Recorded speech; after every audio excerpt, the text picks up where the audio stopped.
ಶ್ರೀ ಗಣಪತಿ ಶಾರದಾ ಗುರುಭ್ಯೋ ನಮಃ. ಯತ್ರ ಯೋಗೇಶ್ವರ ಕೃಷ್ಣೋ ಯತ್ರ ಪಾರ್ಥೋ ಧನುರ್ಧರಃ ತತ್ರ ಶ್ರೀ ವಿಜಯ ಭೂತಿರ್ಧ್ರುವ ನೀತಿರ್ಮತಿರ್ಮಮ. ಶ್ರೋತೃಗಳಿಗೆ ಶ್ರೀ ಅಳಸಿಂಗರಾಚಾರ್ಯ ವಿರಚಿತ ಶ್ರೀ ವ್ಯಾಸ ಮಹರ್ಷಿ ಪ್ರಣೀತ ಶ್ರೀಮನ್ ಮಹಾಭಾರತದ ಶಾಂತಿ ಪರ್ವದಲ್ಲಿ ಪರಮಾತ್ಮನ ಮಹಿಮೆಯನ್ನು ಕುರಿತು ಬ್ರಹ್ಮ ರುದ್ರರಿಗೆ ನಡೆದ ಸಂವಾದವು ಎಂಬ 360ನೆಯ ಅಧ್ಯಾಯಕ್ಕೆ ಸ್ವಾಗತ. ಜನಮೇಜಯ ರಾಜನು ವೈಶಂಪಾಯನನನ್ನು ಕುರಿತು, ಓ ಬ್ರಹ್ಮ ಋಷಿ, ಪುರುಷನು ಒಬ್ಬನೇ ಅಥವಾ ಬಹುಮಂದಿಯೇ?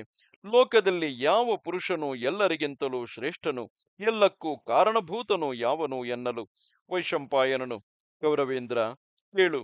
ಸಾಂಖ್ಯರು ಯೋಗಿಗಳು ತಮ್ಮ ತತ್ವ ವಿಚಾರದಲ್ಲಿ ಪುರುಷರು ಅನೇಕರೆಂದು ಹೇಳಿದರು. ಪುರುಷನು ಒಬ್ಬನೆಂಬುದು ಅವರ ಅಭಿಪ್ರಾಯವಲ್ಲ.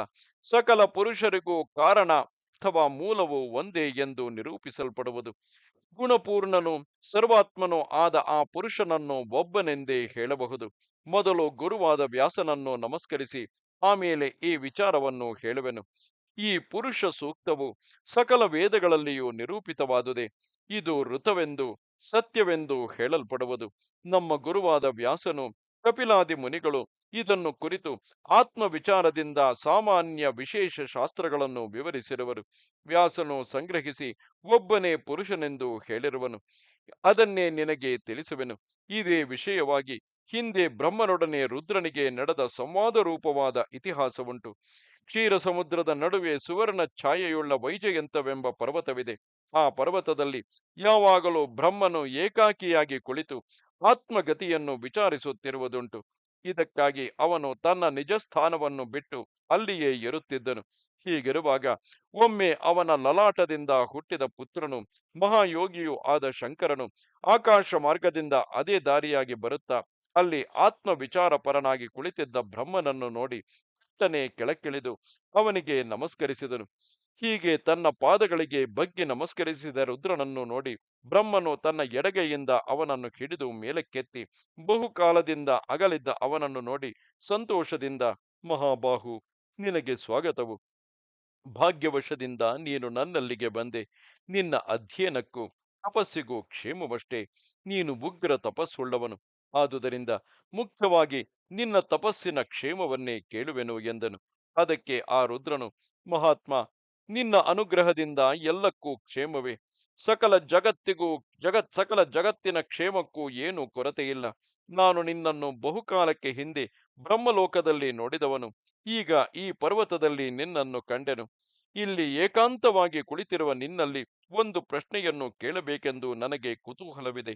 ನೀನಾದರೂ ದೇವಾಸುರರಿಗೂ ಅಮಿತ ತೇಜಸ್ವಿಗಳಾದ ಮಹರ್ಷಿಗಳಿಗೂ ಗಂಧರ್ವರಿಗೂ ಅಪ್ಸರಸ್ಸುಗಳಿಗೂ ನೆಲೆಯಾದ ಮತ್ತು ಹಸಿವು ಬಾಯಾರಿಕೆ ಮೊದಲಾದವೇನೂ ಇಲ್ಲದ ನಿನ್ನ ಸ್ಥಾನವನ್ನು ಬಿಟ್ಟು ಈ ಪರ್ವತಾಗ್ರದಲ್ಲಿ ಪ್ರತ್ಯೇಕವಾಗಿ ಬಂದು ಕುಳ್ಳಿರುವುದೇಕೆ?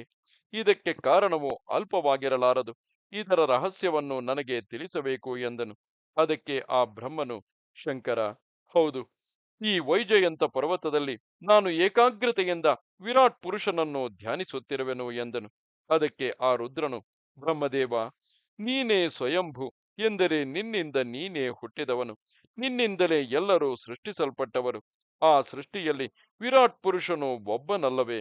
ಹೀಗಿರುವಾಗ ನೀನು ಧ್ಯಾನಿಸಬೇಕಾದ ಪುರುಷೋತ್ತಮನು ಯಾವನು? ಈ ನನ್ನ ಸಂದೇಹವನ್ನು ನೀಗಿಸಬೇಕು.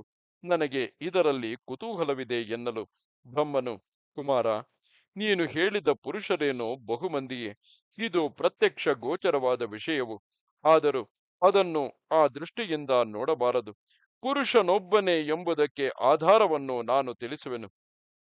ನೆನಪಿರಲಿ, ಇಲ್ಲಿ ಪುರುಷ ಎಂದು ಬ್ರಹ್ಮನು ಹೇಳುತ್ತಿರುವುದು ಪುರ ಎಂದರೆ ದೇಹದಲ್ಲಿ ಅಥವಾ ಶರೀರದಲ್ಲಿ ವಾಸಿಸುತ್ತಿರುವಂತಹ ಕ್ಷೇತ್ರಜ್ಞನನ್ನು ಕುರಿತು. ಕೇಳು, ಆ ಬಹುಮಂದಿ ಪುರುಷರಿಗೆಲ್ಲ ಒಬ್ಬನೇ ಕಾರಣನೆಂದು ಹೇಳಲ್ಪಡುವನು. ಅವನನ್ನು ತಿಳಿದವರೆಲ್ಲ ಅವನಂತೆ ನಿರ್ಗುಣರಾಗಿ ವಿರಾಟ್ಟೆಂದು ಅಂದರೆ ಅನಿರುದ್ಧನೆಂದು, ಸೂತ್ರಾತ್ಮನೆಂದು ಅಂದರೆ ಪ್ರದ್ಯುಮ್ನನೆಂದು, ಕಾರಣನೆಂದು ಅಂದರೆ ಸಂಕರ್ಷಣನು ಎಂದು, ನಿರ್ಗುಣನೆಂದು ಅಂದರೆ ವಾಸುದೇವನು ಎಂದು ಪ್ರತಿಪಾದಿಸಲ್ಪಡುವ ಆ ಭಗವಂತನನ್ನೇ ಹೊಂದುವರು. ಇದು 360ನೆಯ ಅಧ್ಯಾಯವು.